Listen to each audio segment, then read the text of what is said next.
Kindly rotate your mobile for better vision.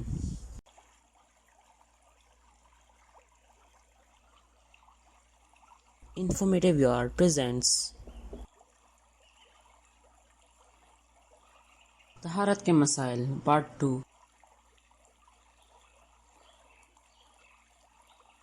وضو کے شروط اور فرائض.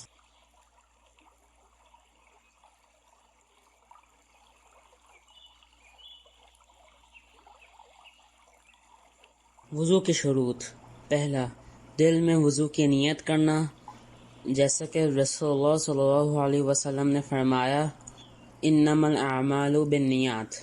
صحیح بخاری. اعمال کا دار و مدار نیتوں پر ہے. دوسرا، پانی کا پاک ہونا. تیسرا، جو چیز وضو کے اعضاء کو بھیگنے سے روکتی ہو اس کو دور کرنا، مثلا موم، نیل پالش، پینٹ، تیل وغیرہ.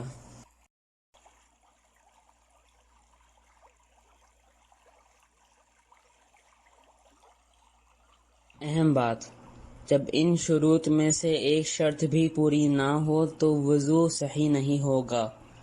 اگر پانی نہ ملے یا بیمار ہوں تو وضو کے بدلے تیمم کر لینا چاہیے. تیمم کا طریقہ: بسم اللہ کہہ کر پاک مٹی پر اپنے ہاتھوں کو ایک بار ماریں، پھر چہرے اور ہاتھوں پر پھیر لیں.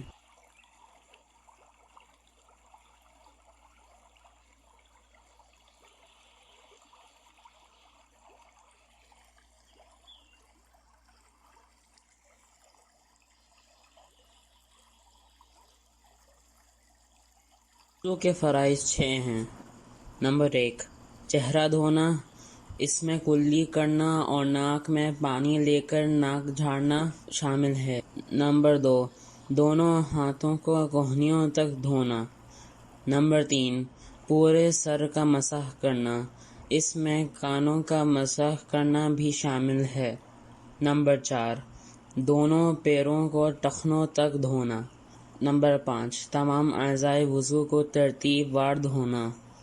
نمبر 6، مولات یعنی تمام اعضائے وضو کو بلا تاخیر دھونا. جو شخص ان فرائض میں سے ایک فرض بھی چھوڑ دے تو اس کا وضو نہیں ہو.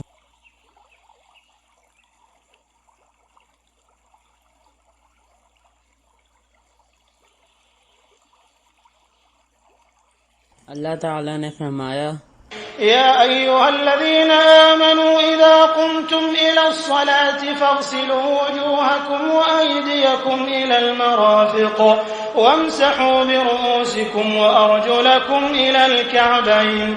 اے ایمان والو، جب تم نماز کے لیے اٹھو تو اپنے منہ اور ہاتھوں کو کہنیوں سمیت دھو لو، اپنے سروں کا مسح کرو اور اپنے پاؤں کو ٹخنوں سمیت دھو لو.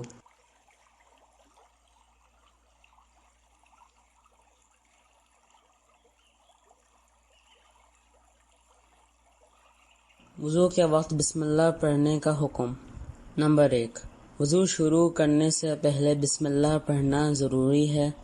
نمبر 2، جو شخص بسم اللہ پڑھنا بھول جائے اور اگر وضو کے درمیان میں یاد آئے تو اسی وقت بسم اللہ پڑھ لے اور اپنا وضو جاری رکھے.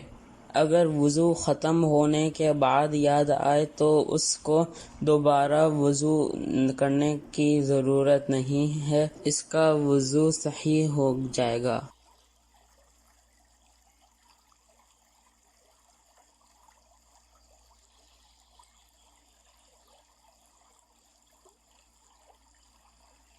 For more information,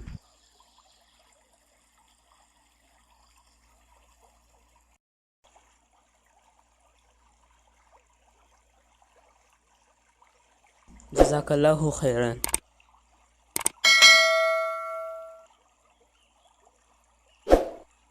Please like, share and subscribe to our YouTube channel.